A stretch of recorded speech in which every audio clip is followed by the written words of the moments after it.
Who was Helen Keller? Chapter 3. Helen teaches him herself. Even in her dark world, Helen had happy times. She loved to be outdoors. She'd feel her way carefully along the walls of the house. Helen loved to touch all the plants that grew around the house. She smelled the flowers. Soon she could tell plants apart by their feel and smell. This was how she got information. Helen learned to do simple chores. Simple chores. She folded the clean clothes. She knew which clothes were hers. She also learned that when her mother put on her coat, she was going out. Helen tugged at her coat to go, too. But for Helen, everyday mishaps could turn into dangerous accidents. Once Helen spilled some water on her apron. She wanted it to dry. So she held her apron near the fireplace. She did not know how close she was to the fire. Her apron burst into flames. Quickly! Her nurse used a blanket to put out the fire. It burned only Helen's fingers, slightly and singed her hair. Helen had been very lucky. As she grew older, Helen developed a sense of mischief. She liked to play tricks. One day, Helen found some keys. She knew that keys lock doors. Her mother was in the pantry getting something, and Helen was right outside. Helen took the keys and locked her mother in the pantry. Her mother pounded on the door. She yelled to be let out. Helen sat on the porch where she could feel the vibrations of her mother's pounding. Helen sat there and smiled. Mrs. Keller was locked in the pantry for 3 hours. Helen and the young servant named Martha Washington often played together. Martha was a few years older than Helen, but Helen was the body of the two. One day, they were cutting out paper dolls on the porch. Helen soon grew tired of this. So, she cut off for the was growing on vines near the porch. Still bored, Helen decided to cut Martha's hair. Martha said no at first, but then gave in. Few people said no to Helen. So, Martha's hair soon lay at her feet. And then, because she thought that it was only fair, Helen let Martha cut her long, golden hair. Helen's mother was not happy with either child.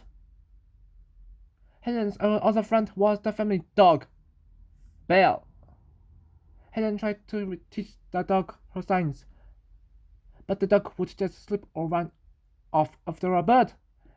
Helen could not understand why Belle was such a poor student, and so Helen passed her days. Then, when Helen was 5, her sister Mildred was born. Suddenly, Helen's mood changed. Someone else needed her mother's love. Someone else sat in her mother's lap. Helen became jealous of the baby who seemed to be taking her mother away. One day, Helen discovered her baby sister sleeping in her doll's cradle. Helen grew very angry. Before anyone else could stop her, Helen pushed off the cradle. Mildred tumbled out. Luckily, Mrs. Keller caught Mildred before she hurt the floor. She hit the floor.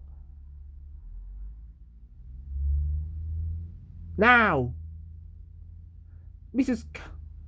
Mrs. Keller really realized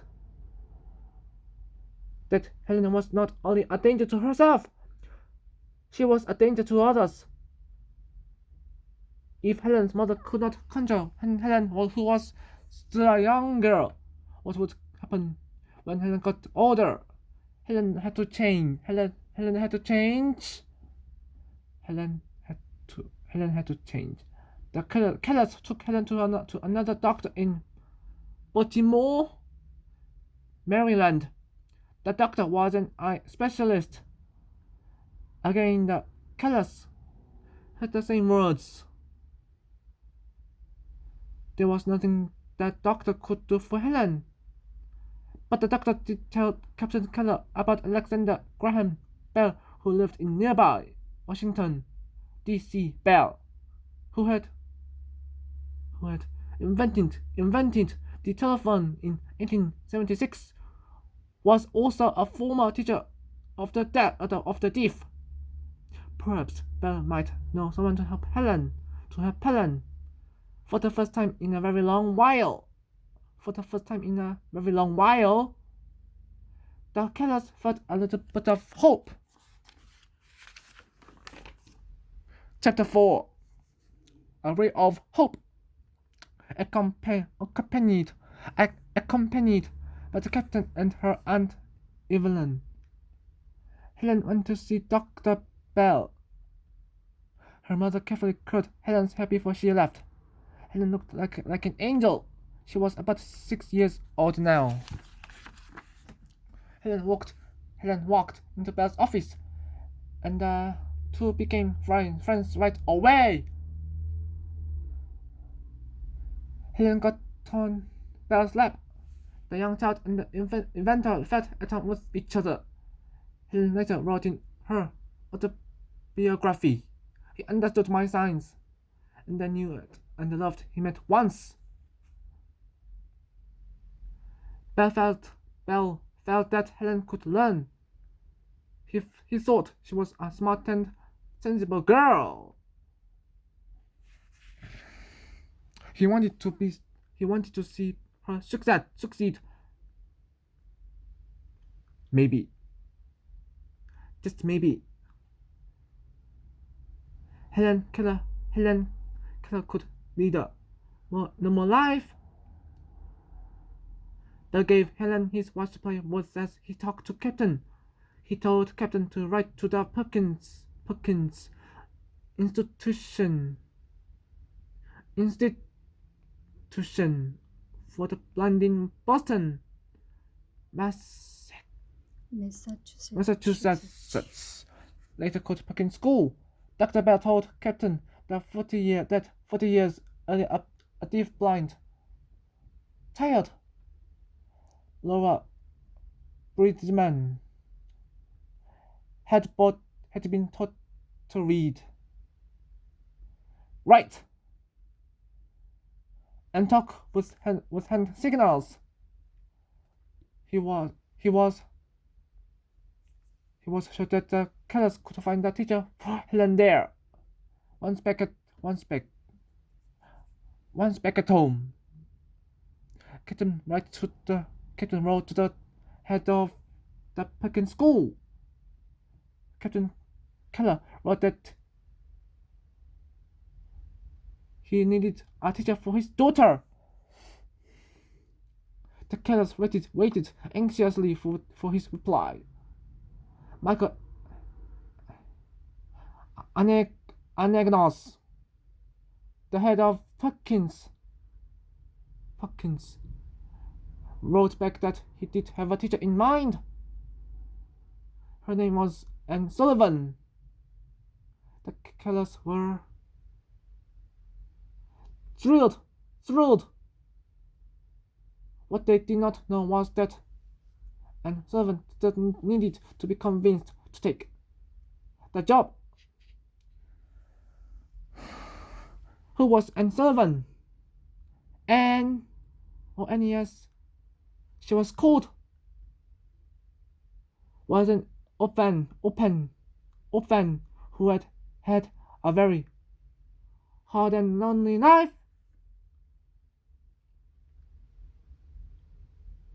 As a child,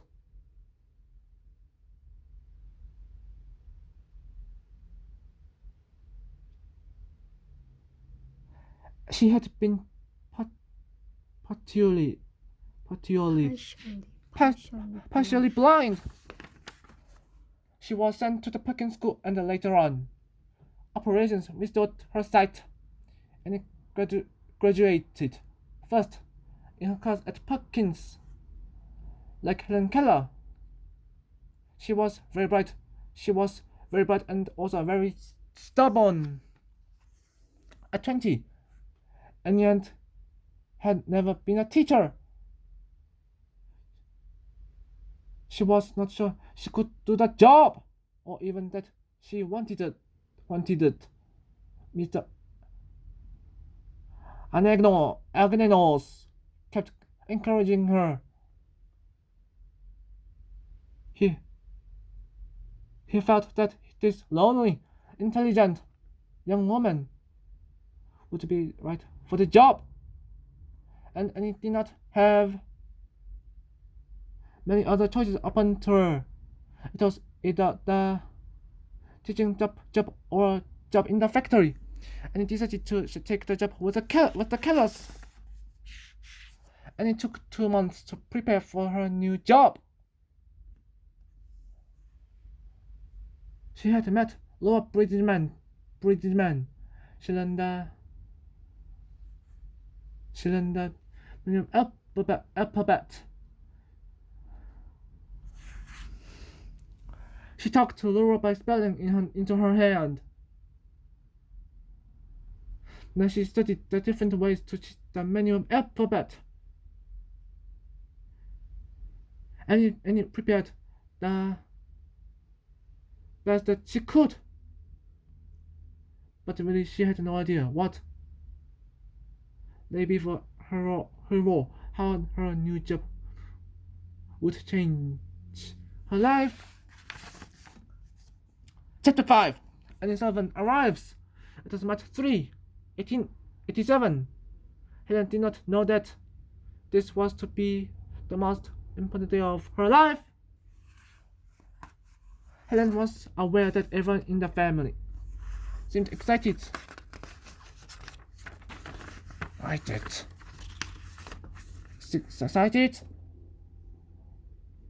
She could feel the tension in the air. Her mother bustled about the house. Things were cleaned and polished. Her mother and stepbrother dressed to go to the train station. Helen put her mother. Wanting to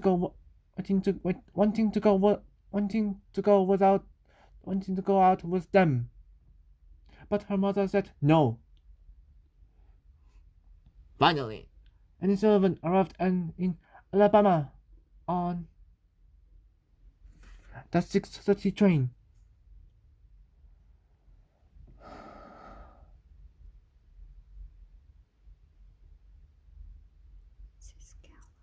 Mrs. Keller greeted her in a soft voice, her blue eyes sparkling. A small crowd gathered to see the Yankee girl who was going to teach the Keller child, alone in a strange place, and it looked anxious, pale, and tired on the way to the Keller farm, and sat in the back of the carriage and looked around her. The small town of Tuscumbia looked like towns in New England. Discomforted Annie, and she relaxed.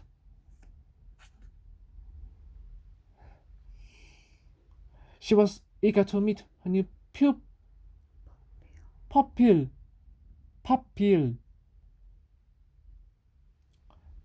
Helen stood on the porch.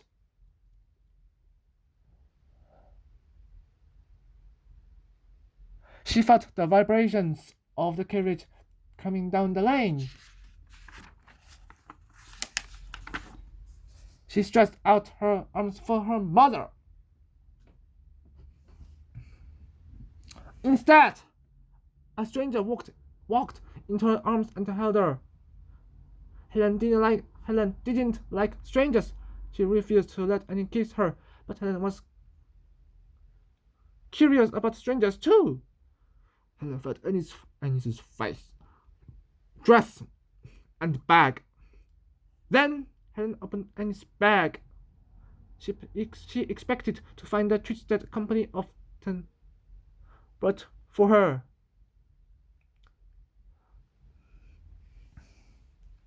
Her mother tried to stop Helen.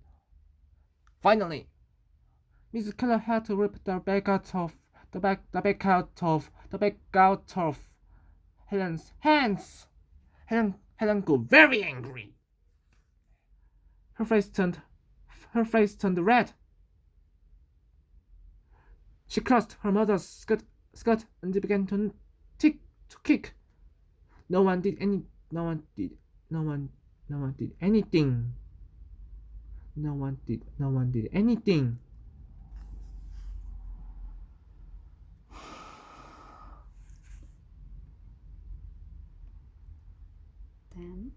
Then Annie held her small watch against Helen's face. Feeling a ticking, Helen quieted down. The tantrum passed. Helen followed Annie upstairs to Annie's room. Helen helped Annie remove her hat. Then Helen put the hat on and moved her head from side to side. Annie watched Helen and wondered how she would teach this beautiful young cut of a girl. She was not sure she could. Annie took a deep breath. But tomorrow, she would start trying. The next morning, Helen was brought to Annie's room. Helen helped Annie unpack. In Annie's trunk, Helen discovered a lovely doll that was a gift to Helen from the children at the Peking school. Laura Bridgman, the former deaf and blind student there.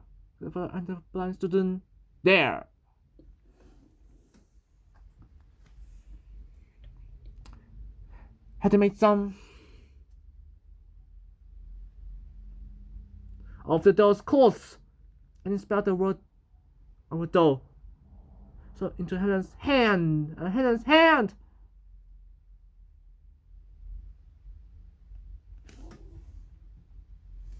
Helen thought that the doll was now hers.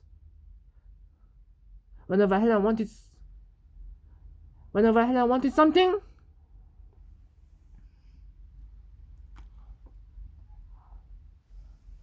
she pointed first to it, then to herself, and nodded.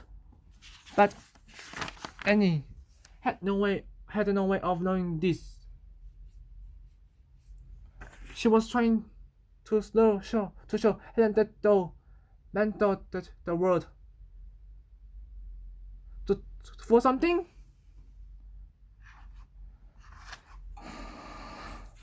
And he took the doll back. She was going to repeat the spelling of doll in Helen's hand. But Helen grew furious. She thought Annie was taking the doll back off the sheet given to her. Annie tried to take Helen's hand. Helen would not let her. Helen began to throw Annie another temper tantrum. Annie tried to sit Helen in a chair.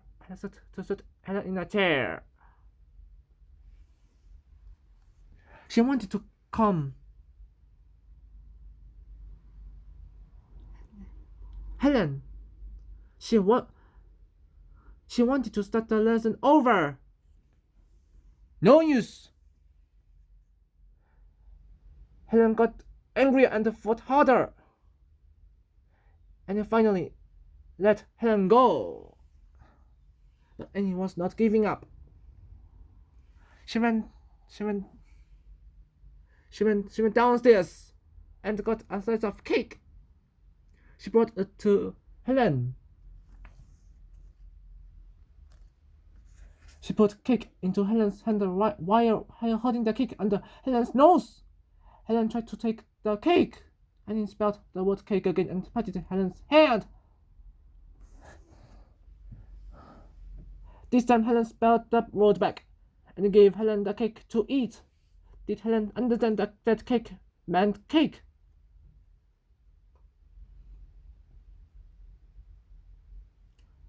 No.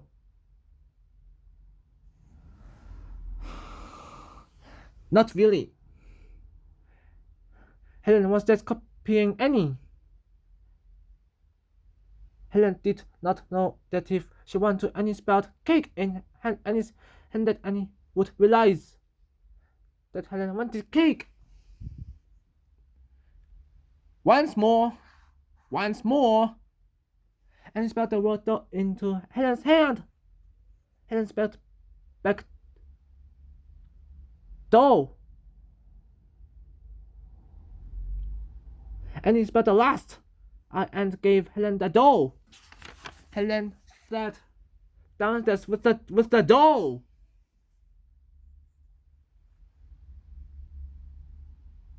I did not know that I was spelling a word or even that word existed.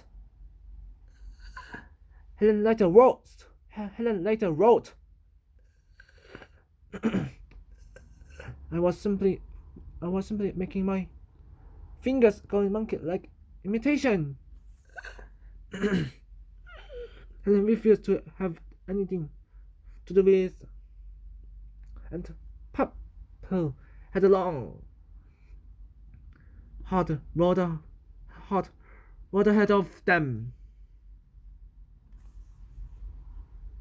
The next few days did not go any easier. Helen stayed away from Annie. Would Annie be able to break down the wall that kept Helen in her silent world?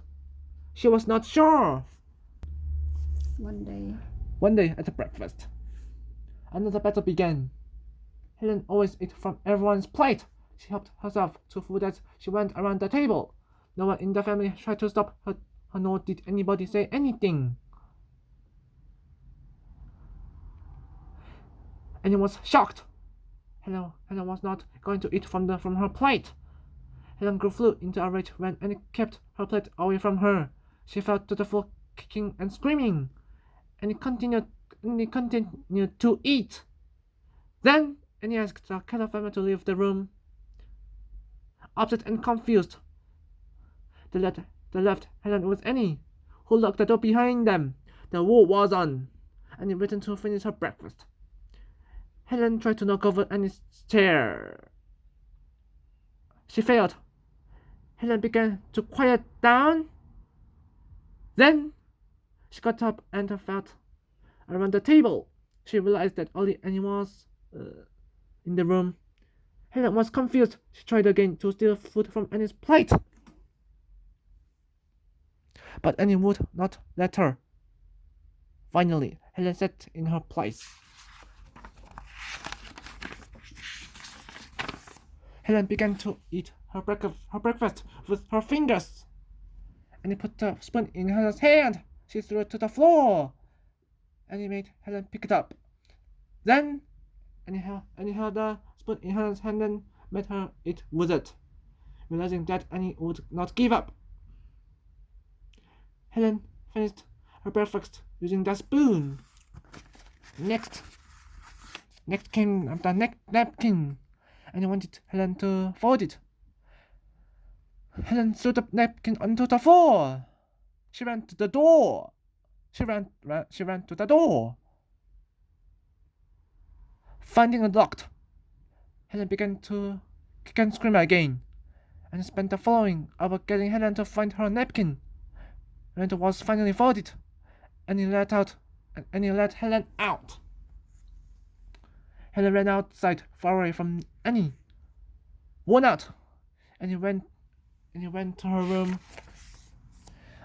After a good cry, Annie felt better. Annie felt better.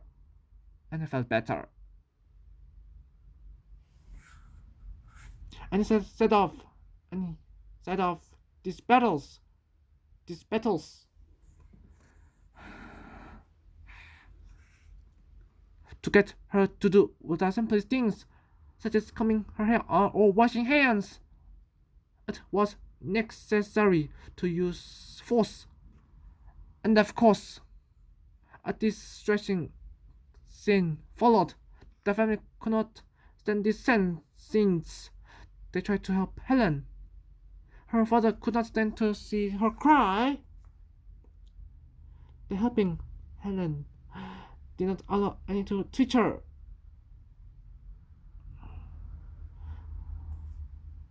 So, and he came to a decision.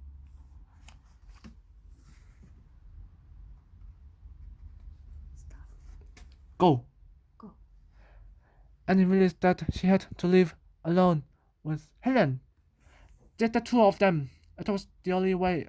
It was that only way, and it could break down Helen's dark, silent wall. Helen talked to the Kellers. She thought they'd say no, but they didn't. The Kellers would do anything to help Helen.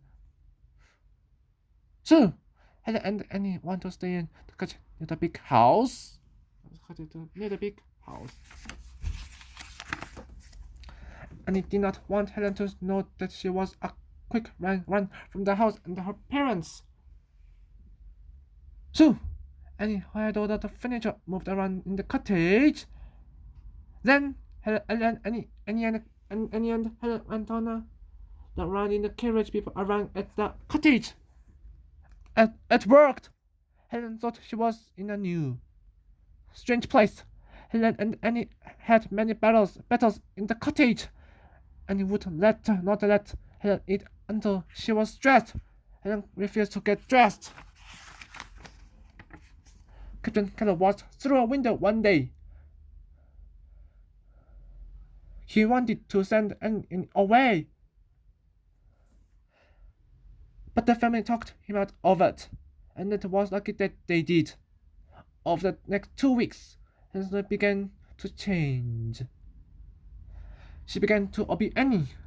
Then, on April 5, 1887, a miracle happened. Helen was washing the dishes. And he spilled the water in her hand. Helen did not react. The two went outside. At the water pump, Helen held her mug under the tap, and he pumped out the cold water and spilled water in Helen's hand. Helen dropped the mug.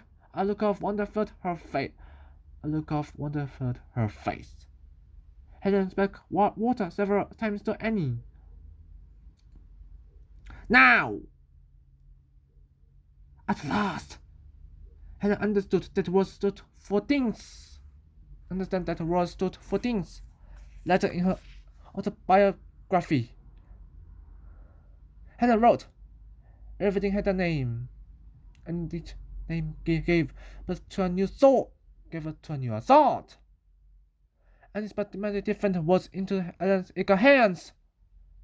Finally, Helen will ask what to call Annie, and it spelled teacher, and so Annie became teacher. At 7, Helen's world had opened at last. The wall had come down, and Helen moved back to the main house. Helen made rapid progress, and it saw that Helen loved to be outdoors. So, most of their lessons were outside, and he used the world around them to teach Helen. By the river, Helen learned geography. They dug canals and built mountains. For science, they studied nature. Helen soon knew many different plants and how they grew.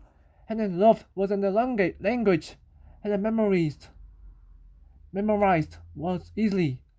She learned nouns, verbs, and descriptive words. She began to understand abstract words, such as think, Helen could not talk to her family, and it's about what people said into Helen's hand. Then Helen replied, Mrs. Keller let her speak with her fingers. Now she and Helen could talk. Even Captain learned to speak this way. By dawn, Helen knew about 400 words, and he wrote to Mr. Anagnos. She told him of Helen's progress. Mr. Anagnos told the Boston newspapers about Helen. The papers ran stories about her. We just wanted to know more about this deaf, blind child who was beautiful and smart. Most children Helen's age could read and write, and it decided that Helen would learn to read and write too, and read the books to Helen. She did this by spelling out the whole story in Helen's hand. Helen's world became filled with fairy tales, heroes, villains, myths, and the legends, and he taught Helen to write. She used a wooden writing board that had grooves on it. A paper was placed over the grooves. Helen then guided her pencil to form letters. This is how blind people learn to write. Helen had made great progress. She learned Braille too. Well, she learned Braille too. Braille is a system of writing for the blind. Soon, Helen could read Braille books on her own. And so, another world opened for Helen. Helen's life was much happier now. Helen's life was much happier now. But she still had a temper. Helen had a name for herself when she lost her temper. She called herself the Phantom. But her tantrums came less and less often. Helen now liked playing with her little sister.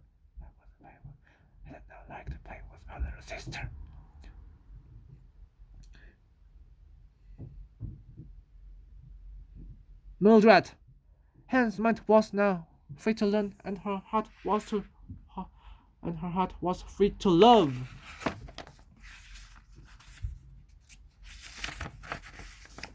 Mr. Anagnos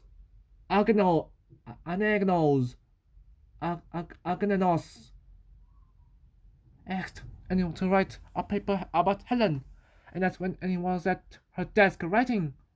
Helen sat quickly beside her, writing her own letter to the blind children at Perkins. No one would have believed this quiet scene possible just 4 months earlier. Mr. Anagnos shared stories about Helen and Annie.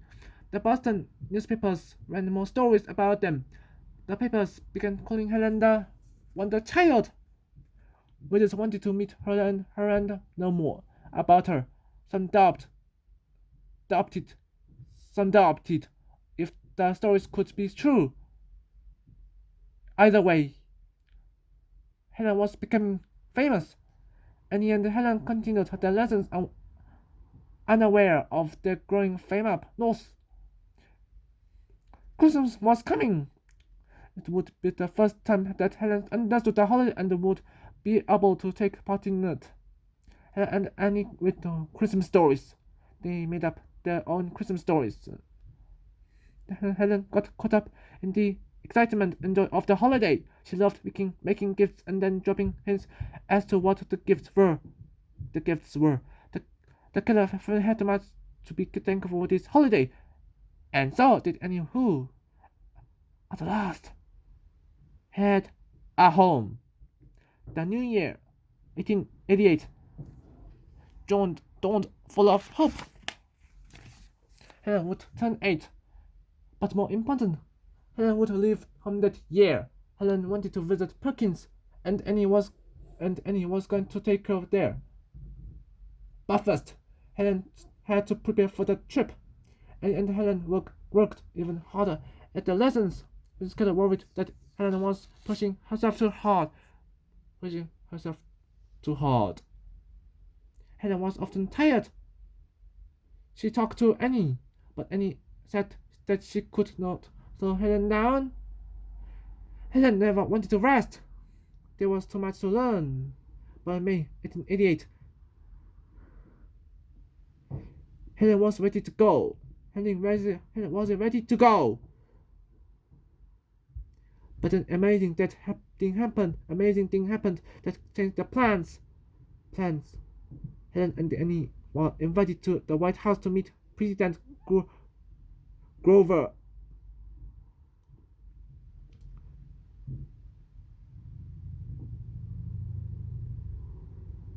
Cleveland. Like so many other people, the president was amazed by how much Helen could do. Most people thought that blind people would always help us, to always be helpless. They thought that's because they could not see or hear. Blind and deaf people were not smart. Helen proved to the president of the United States just how wrong that was.